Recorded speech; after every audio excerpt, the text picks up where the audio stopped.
The Empty House by Algernon Blackwood. Certain houses, like certain persons, manage somehow to proclaim at once their character for evil. In the case of the latter, no particular feature need betray them. They may boast an open countenance and an ingenuous smile, and yet a little of their company leaves the unalterable conviction that there is something radically amiss with their being, that they are evil. Willy-nilly, they seem to communicate an atmosphere of secret and wicked thoughts which makes those in their immediate neighborhood shrink from them as from a thing diseased. And perhaps with houses the same principle is operative, and it is the aroma of evil deeds committed under a particular roof long after the actual doers have passed away that makes the goose flesh come and the hair rise. Something of the original passion of the evildoer and of the horror felt by his victim enters the heart of the innocent watcher, and he becomes suddenly conscious of tingling nerves, creeping skin, and a chilling of the blood. He is terror-stricken without apparent cause. There was manifestly nothing in the external appearance of this particular house to bear out the tales of the horror that was said to reign within. It was neither lonely nor unkempt. It stood crowded into a corner of the square and looked exactly like the houses on either side of it. It had the same number of windows as its neighbors, the same balcony overlooking the gardens, the same white steps leading up to the heavy black front door, and in the rear there was the same narrow strip of green with neat box borders running up to the wall that divided it from the backs of the adjoining houses. Apparently, too, the number of chimney pots on the roof was the same, the breadth and angle of the eaves, and even the height of the dirty area railings.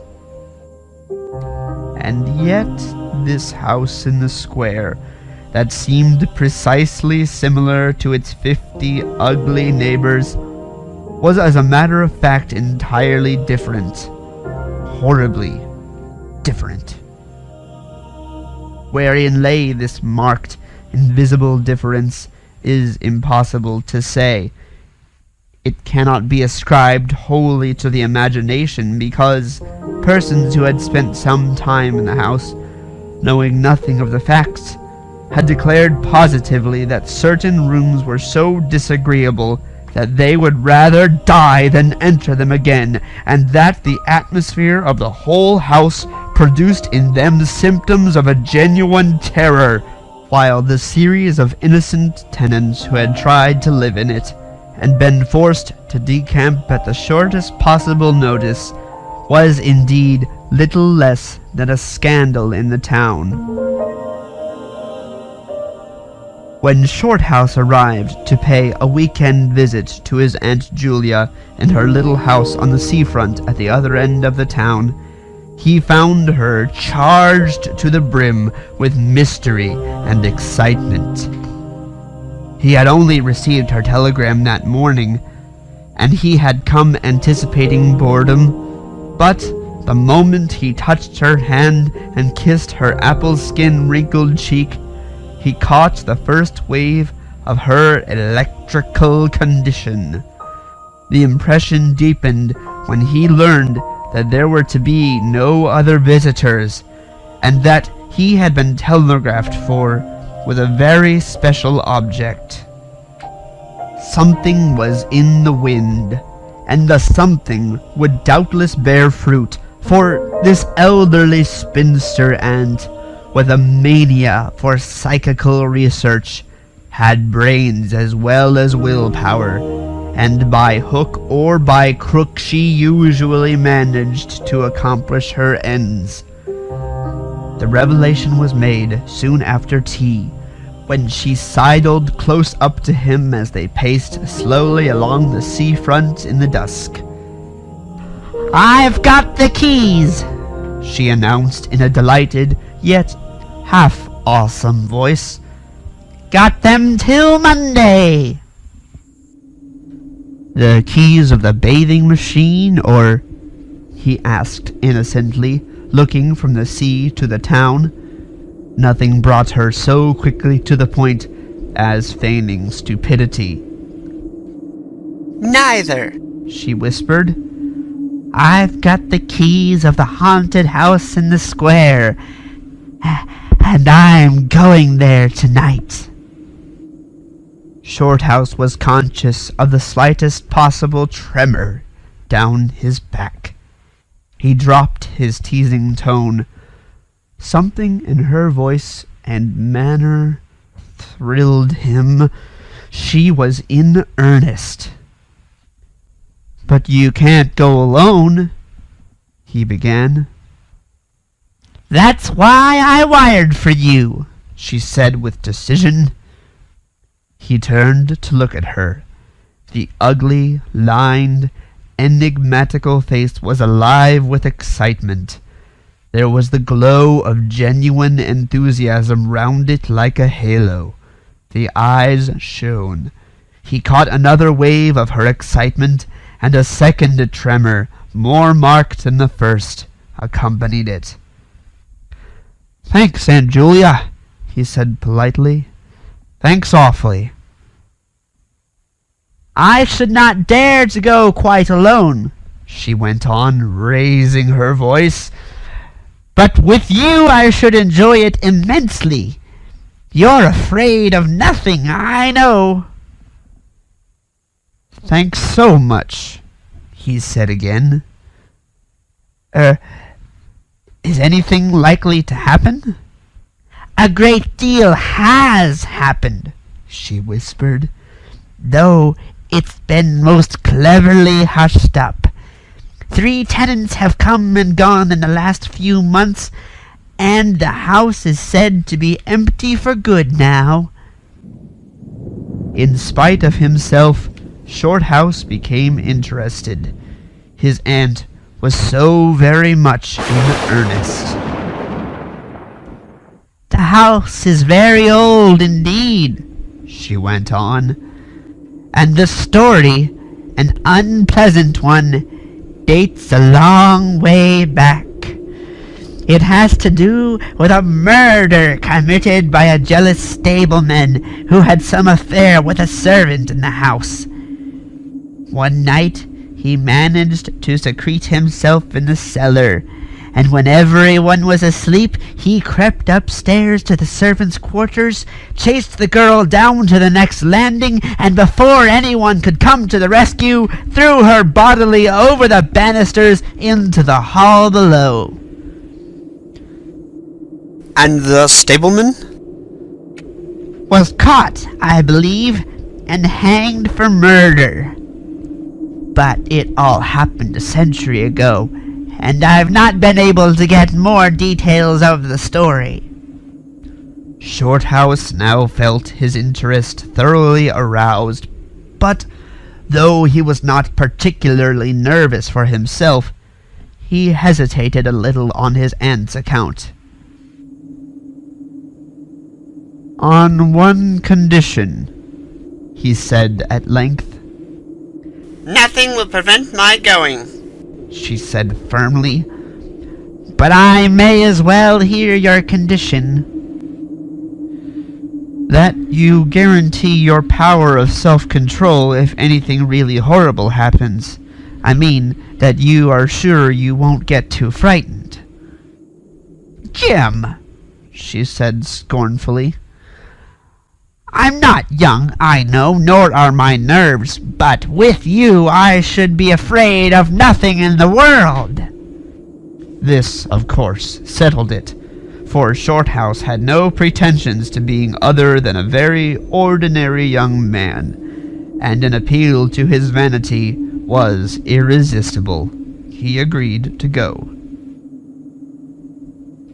Instinctively, by a sort of subconscious preparation, he kept himself and his forces well in hand the whole evening, compelling an accumulative reserve of control by that nameless inward process of gradually putting all the emotions away and turning the key upon them, a process difficult to describe, but wonderfully effective, as all men who have lived through severe trials of the inner man well understand. Later, it stood him in good stead. But it was not until 10:30, when they stood in the hall, well in the glare of friendly lamps, and still surrounded by comforting human influences, that he had to make the first call upon this store of collected strength. For, once the door was closed, and he saw the deserted, silent street stretching away white in the moonlight before them, it came to him clearly that the real test that night would be in dealing with two fears instead of one. He would have to carry his aunt's fear as well as his own, and as he glanced down at her sphinx-like countenance and realized that it might assume no pleasant aspect in the rush of real terror, he felt satisfied with only one thing in the whole adventure, that he had confidence in his own will and power to stand against any shock that might come. Slowly they walked along the empty streets of the town. A bright autumn moon silvered the roofs, casting deep shadows. There was no breath of wind, and the trees in the formal gardens by the seafront watched them silently as they passed along. To his aunt's occasional remarks, Shorthouse made no reply, realizing that she was simply surrounding herself with mental buffers, saying ordinary things to prevent herself thinking of extraordinary things. Few windows showed lights, and from scarcely a single chimney came smoke or sparks. Shorthouse had already begun to notice everything, even the smallest details. Presently they stopped at the street corner and looked up at the name on the side of the house full in the moonlight, and with one accord, but without remark, turned into the square and crossed over to the side of it that lay in shadow. "The number of the house is 13, whispered a voice at his side, and neither of them made the obvious reference, but passed across the broad sheet of moonlight and began to march up the pavement in silence. It was about halfway up the square that Shorthouse felt an arm slipped quietly but significantly into his own, and knew then that their adventure had begun in earnest, and that his companion was already yielding imperceptibly to the influences against them. She needed support. A few minutes later, they stopped before a tall, narrow house that rose before them into the night, ugly in shape and painted a dingy white. Shutterless windows without blinds stared down upon them, shining here and there in the moonlight. There were weather streaks in the wall and cracks in the paint, and the balcony bulged out from the first floor a little unnaturally. But beyond this generally forlorn appearance of an unoccupied house, there was nothing at first sight to single out this particular mansion for the evil character it had most certainly acquired. Taking a look over their shoulders to make sure that they had not been followed, they went boldly up the steps and stood against the huge black door that fronted them forbiddingly. But the first wave of nervousness was now upon them, and Shorthouse fumbled a long time with the key before he could fit it into the lock at all. For a moment, if truth were told, they both hoped it would not open, for they were a prey to various unpleasant emotions as they stood there on the threshold of their ghostly adventure. Shorthouse, shuffling with the key and hampered by the steady weight on his arm, certainly felt the solemnity of the moment. It was as if the whole world, for all experience, seemed at that instant concentrated in his own consciousness, were listening to the grating noise of that key. A stray puff of wind wandering down the empty street woke a momentary rustling in the trees behind them, but otherwise this rattling of the key was the only sound audible. And at last it turned in the lock, and the heavy door swung open and revealed a yawning gulf of darkness beyond. With a last glance at the moonlit square, they passed quickly in, and the door slammed behind them with a roar that echoed prodigiously through empty halls and passages. But instantly, with the echoes, another sound made itself heard, and Aunt Julia leaned suddenly so heavily upon him that he had to take a step backwards to save himself from falling. A man had coughed close beside them, so close that it seemed they must have been actually by his side in the darkness. With the possibility of practical jokes in his mind, Shorthouse at once swung his heavy stick in the direction of the sound, but it met nothing more solid than air. He heard his aunt give a little gasp beside him. "There's someone here," she whispered. "I heard him." "Be quiet," he said sternly. "It was nothing but the noise of the front door." "Oh, get a light, quick!" she added, as her nephew, fumbling with a box of matches, opened it upside down and let them all fall with a rattle on the stone floor. The sound, however, was not repeated, and there was no evidence of retreating footsteps.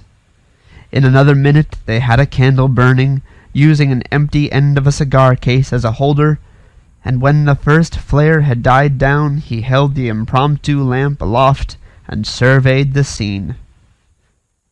And it was dreary enough in all conscience, for there is nothing more desolate in all the abodes of men than an unfurnished house dimly lit, silent and forsaken, and yet tenanted by rumor with the memories of evil and violent histories.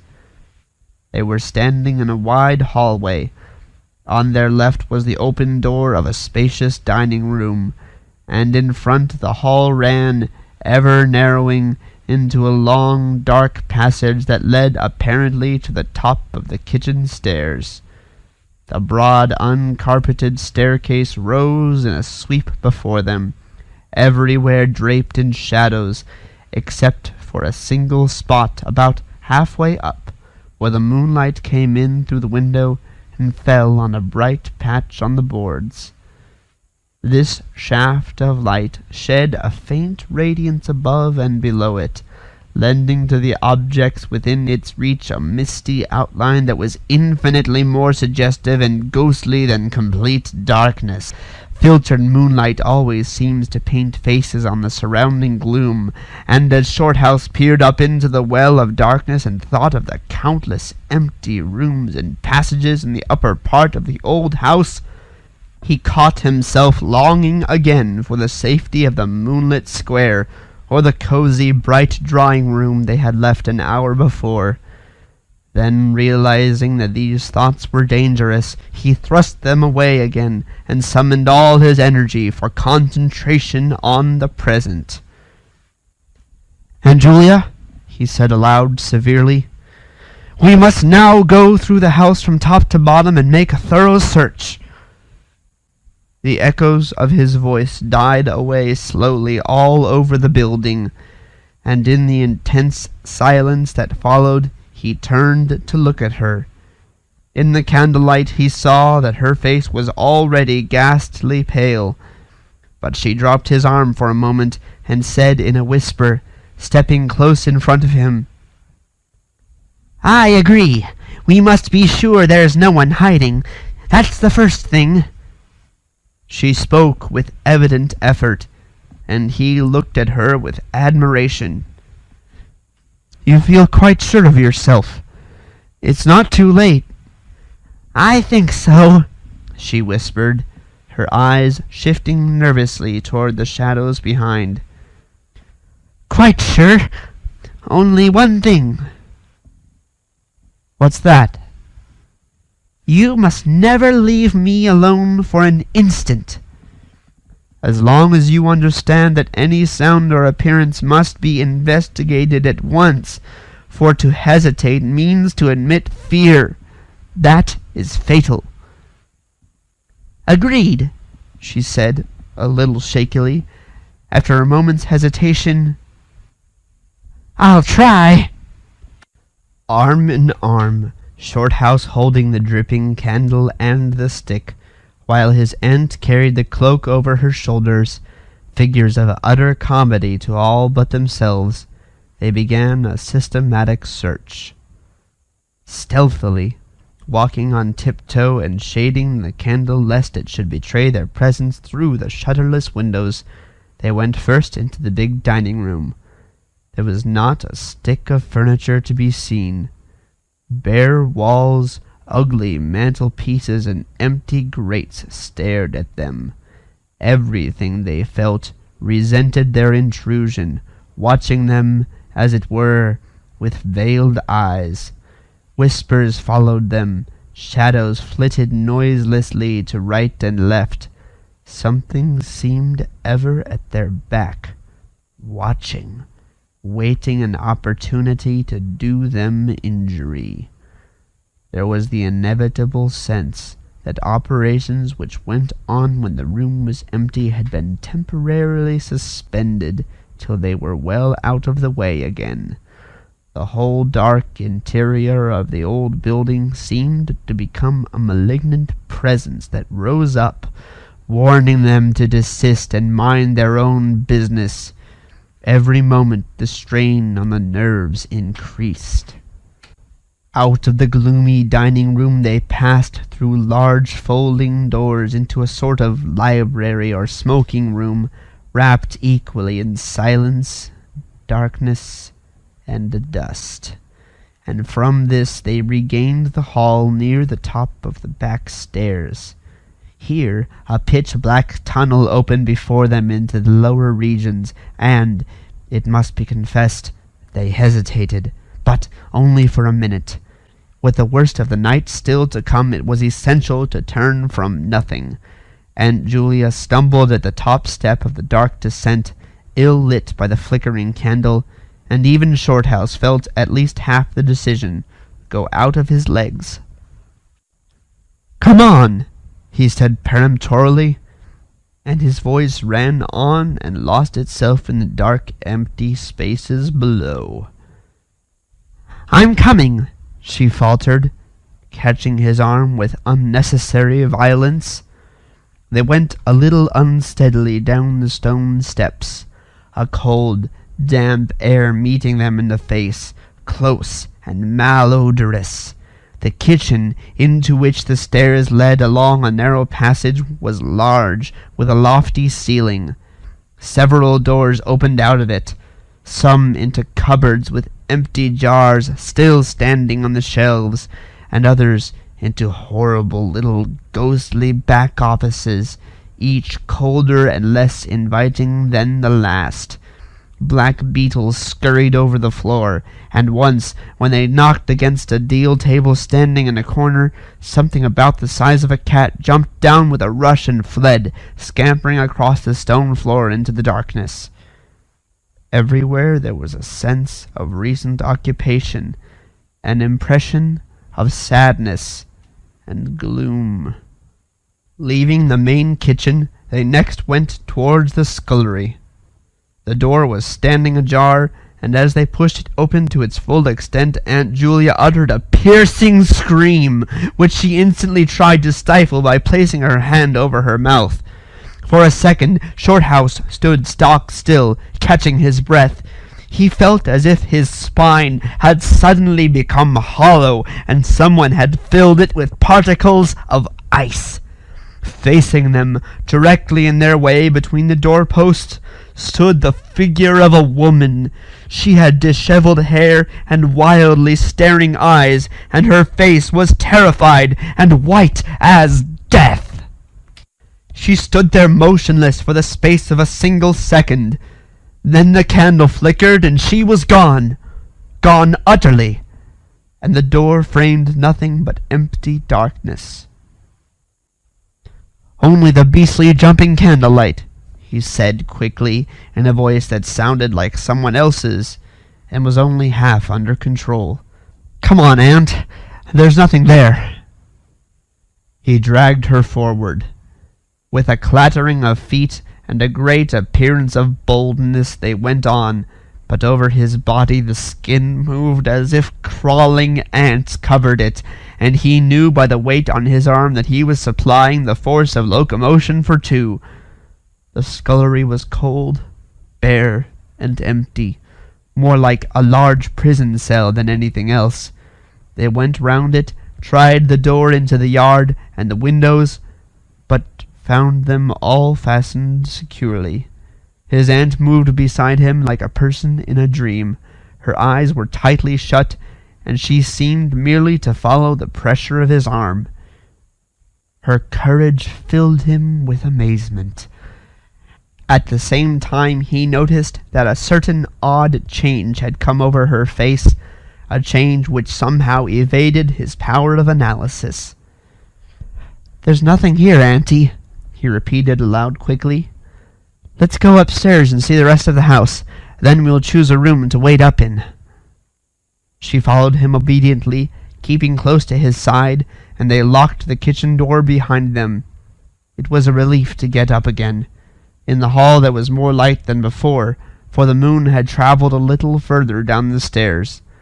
Cautiously they began to go up into the dark vault of the upper house, the boards creaking under their weight.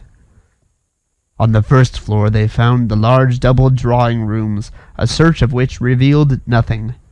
Here also was no sign of furniture or recent occupancy, nothing but dust and neglect and shadows.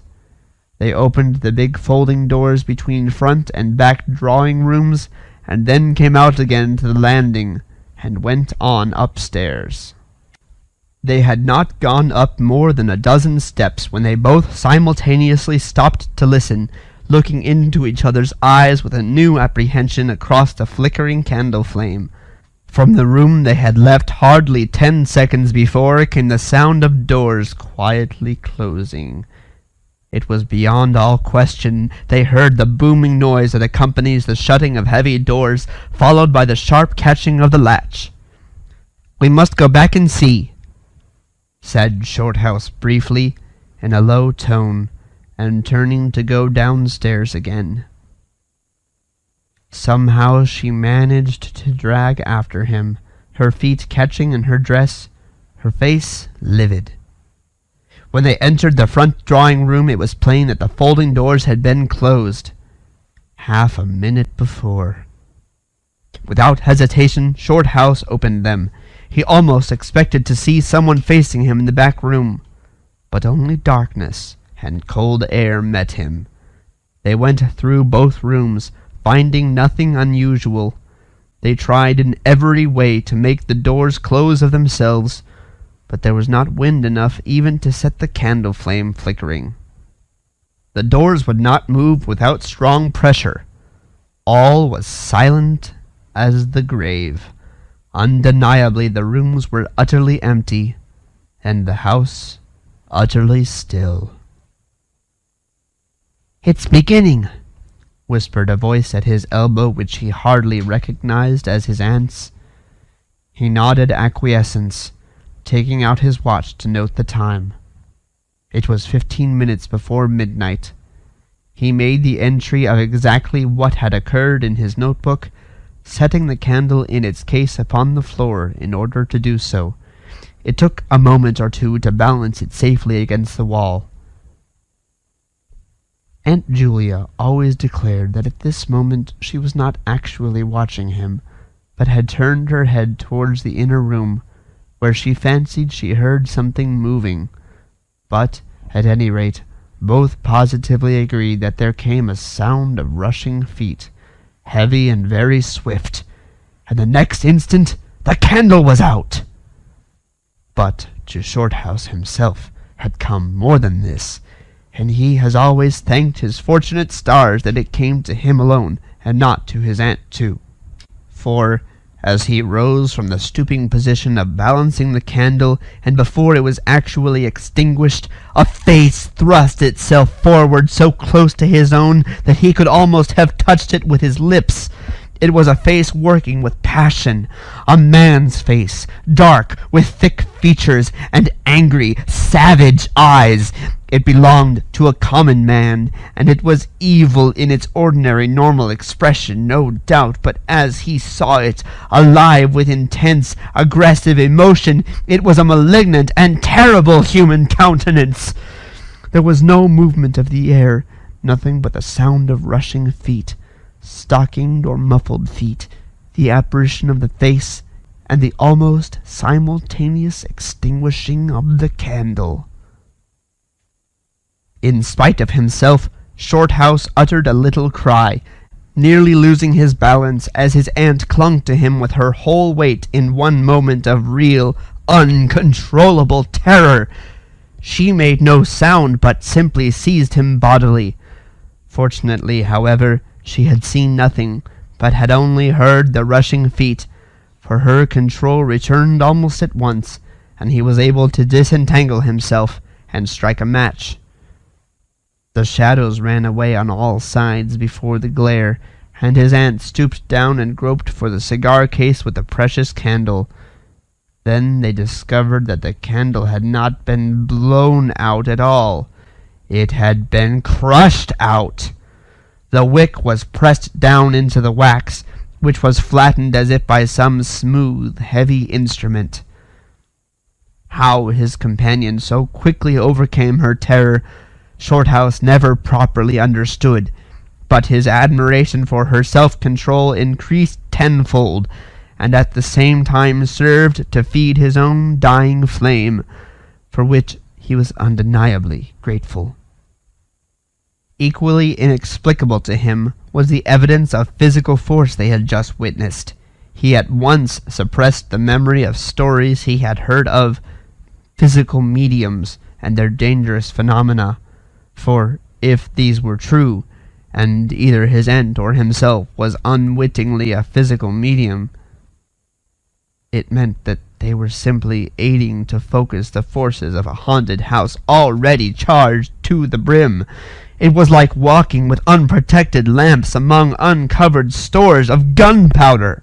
So, with as little reflection as possible, he simply relit the candle and went up to the next floor. The arm in his trembled, it is true, and his own tread was often uncertain, but they went on with thoroughness, and after a search revealing nothing, they climbed the last flight of stairs to the top floor of all. Here they found a perfect nest of small servants' rooms, with broken pieces of furniture, dirty cane-bottomed chairs, chests of drawers, cracked mirrors, and decrepit bedsteads. The rooms had low sloping ceilings already hung here and there with cobwebs, small windows, and badly plastered walls, a depressing and dismal region which they were glad to leave behind. It was on the stroke of midnight when they entered a small room on the third floor, close to the top of the stairs, and arranged to make themselves comfortable for the remainder of their adventure. It was absolutely bare, and was said to be the room, then used as a clothes closet, into which the infuriated groom had chased his victim and finally caught her. Outside, across the narrow landing, began the stairs leading up to the floor above, and the servants' quarters where they had just searched. In spite of the chilliness of the night, there was something in the air of this room that cried for an open window. But there was more than this. Shorthouse could only describe it by saying that he felt less master of himself here than in any other part of the house. There was something that acted directly on the nerves, tiring the resolution, enfeebling the will. He was conscious of this result before he had been in the room 5 minutes, and it was in the short time they stayed there that he suffered the wholesale depletion of his vital forces, which was, for himself, the chief horror of the whole experience. They put the candle on the floor of the cupboard, leaving the door a few inches ajar, so that there was no glare to confuse the eyes, and no shadow to shift about on walls and ceiling. Then they spread the cloak on the floor and sat down to wait, with their backs against the wall. Shorthouse was within 2 feet of the door onto the landing. His position commanded a good view of the main staircase leading down into the darkness, and also of the beginning of the servants' stairs going to the floor above. The heavy stick lay beside him within easy reach. The moon was now high above the house. Through the open window they could see the comforting stars like friendly eyes watching in the sky. One by one the clocks of the town struck midnight, and when the sounds died away the deep silence of a windless night fell again over everything. Only the boom of the sea, far away and lugubrious, filled the air with hollow murmurs. Inside the house the silence became awful. Awful, he thought, because any minute now it might be broken by sounds portending terror. The strain of waiting told more and more severely on the nerves. They talked in whispers when they talked at all, for their voices aloud sounded queer and unnatural. A chilliness, not altogether due to the night air, invaded the room and made them cold. The influences against them, whatever these might be, were slowly robbing them of self-confidence and the power of decisive action. Their forces were on the wane, and the possibility of real fear took on a new and terrible meaning. He began to tremble for the elderly woman by his side, whose pluck could hardly save her beyond a certain extent. He heard the blood singing in his veins. It sometimes seemed so loud that he fancied it prevented his hearing properly certain other sounds that were beginning, very faintly, to make themselves audible in the depths of the house. Every time he fastened his attention on these sounds, they instantly ceased. They certainly came no nearer, yet he could not rid himself of the idea that movement was going on somewhere in the lower regions of the house. The drawing-room floor, where the doors had been so strangely closed, seemed too near. The sounds were further off than that. He thought of the great kitchen, with the scurrying black beetles, and of the dismal little scullery. But, somehow or other, they did not seem to come from there either. Surely they were not outside the house? Then, suddenly, the truth flashed into his mind, and for the space of a minute he felt as if his blood had stopped flowing and turned to ice. The sounds were not downstairs at all. They were upstairs. Upstairs, somewhere among those horrid, gloomy little servants' rooms with their bits of broken furniture, low ceilings, and cramped windows. Upstairs, where the victim had first been disturbed and stalked to her death. And the moment he discovered where the sounds were, he began to hear them more clearly. It was the sound of feet moving stealthily along the passage overhead, in and out among the rooms, and past the furniture. He turned quickly to steal a glance at the motionless figure seated beside him, to note whether she had shared his discovery. The faint candlelight coming through the crack in the cupboard door threw her strongly marked face into vivid relief against the white of the wall. But it was something else that made him catch his breath and stare again. An extraordinary something had come into her face and seemed to spread over her features like a mask. It smoothed out the deep lines and drew the skin everywhere a little tighter so that the wrinkles disappeared. It brought into the face, with the sole exception of the old eyes, an appearance of youth and almost of childhood. He stared in speechless amazement that was dangerously near to horror. It was his aunt's face indeed, but it was her face of 40 years ago, the vacant, innocent face of a girl. He had heard stories of that strange effect of terror which could wipe a human countenance clean of other emotions, obliterating all previous expressions, but he had never realized that it could be literally true, or could mean anything so simply horrible as what he now saw. For the dreadful signature of overmastering fear was written plainly in that utter vacancy of the girlish face beside him. And when, feeling his intense gaze, she turned to look at him, he instinctively closed his eyes tightly to shut out the sight.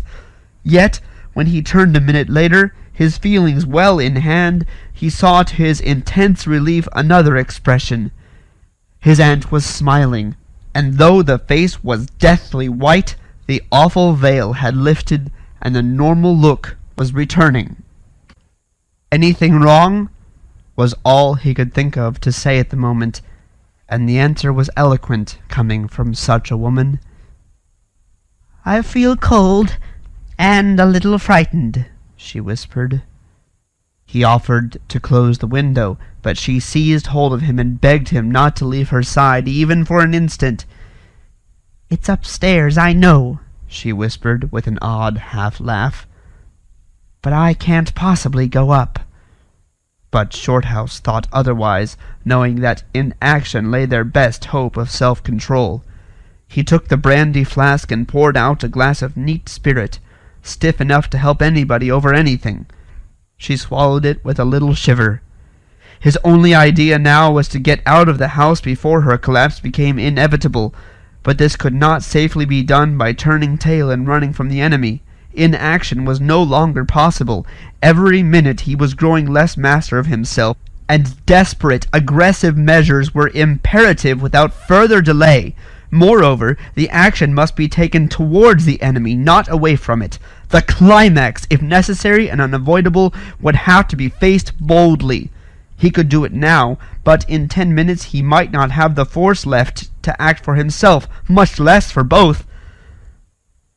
Upstairs the sounds were meanwhile becoming louder and closer, accompanied by occasional creaking of the boards. Someone was moving stealthily about, stumbling now and then awkwardly against the furniture. Waiting a few moments to allow the tremendous dose of spirits to produce its effect, and knowing this would last but a short time under the circumstances, Shorthouse then quietly got on his feet, saying in a determined voice, "Now, Aunt Julia, we'll go upstairs and find out what all this noise is about. You must come too. It's what we agreed." He picked up his stick and went to the cupboard for the candle. A limp form rose shakily beside him, breathing hard, and he heard a voice say very faintly something about being ready to come. The woman's courage amazed him. It was so much greater than his own, and, as they advanced, holding aloft the dripping candle, some subtle force exhaled from this trembling, white-faced old woman at his side that was the true source of his inspiration. It held something really great that shamed him and gave him the support without which he would have proved far less equal to the occasion. They crossed the dark landing, avoiding with their eyes the deep black space over the banisters. Then they began to mount the narrow staircase to meet the sounds which, minute by minute, grew louder and nearer. About halfway up the stairs, Aunt Julia stumbled and Shorthouse turned to catch her by the arm, and just at that moment there came a terrific crash in the servants' corridor overhead. It was instantly followed by a shrill, agonized scream that was a cry of terror and a cry for help melted into one. Before they could move aside or go down a single step, someone came rushing along the passage overhead, blundering horribly, racing madly at full speed, 3 steps at a time, down the very staircase where they stood. The steps were light and uncertain, but close behind them sounded the heavier tread of another person, and the staircase seemed to shake. Shorthouse and his companion just had time to flatten themselves against the wall when the jumble of flying steps was upon them, and 2 persons, with the slightest possible interval between them, dashed past at full speed. It was a perfect whirlwind of sound, breaking in upon the midnight silence of the empty building. The 2 runners, pursuer and pursued, had passed clean through them where they stood, and already with a thud the boards below had received first one, then the other. Yet they had seen absolutely nothing, not a hand or arm or face or even a shred of flying clothing. There came a second's pause. Then the first one, the lighter of the 2, obviously the pursued one, ran with uncertain footsteps into the little room which Shorthouse and his aunt had just left. The heavier one followed. There was a sound of scuffling, gasping, and smothered screaming, and then out onto the landing came the step of a single person treading weightily. A dead silence followed for the space of half a minute, and then was heard a rushing sound through the air. It was followed by a dull, crashing thud in the depths of the house below, on the stone floor of the hall. Utter silence reigned after. Nothing moved. The flame of the candle was steady. It had been steady the whole time, and the air had been undisturbed by any movement whatsoever. Palsied with terror, Aunt Julia, without waiting for her companion, began fumbling her way downstairs. She was crying gently to herself, and when Shorthouse put his arm round her and half carried her, he felt that she was trembling like a leaf. He went into the little room and picked up the cloak from the floor, and, arm in arm, walking very slowly, without speaking a word or looking once behind them, they marched down the 3 flights into the hall. In the hall they saw nothing, but the whole way down the stairs they were conscious that someone followed them, step by step. When they went faster, it was left behind, and when they went more slowly, it caught them up. But never once did they look behind to see, and at each turning of the staircase they lowered their eyes for fear of the following horror they might see upon the stairs above. With trembling hands, Shorthouse opened the front door, and they walked out into the moonlight and drew a deep breath of the cool night air blowing in from the sea.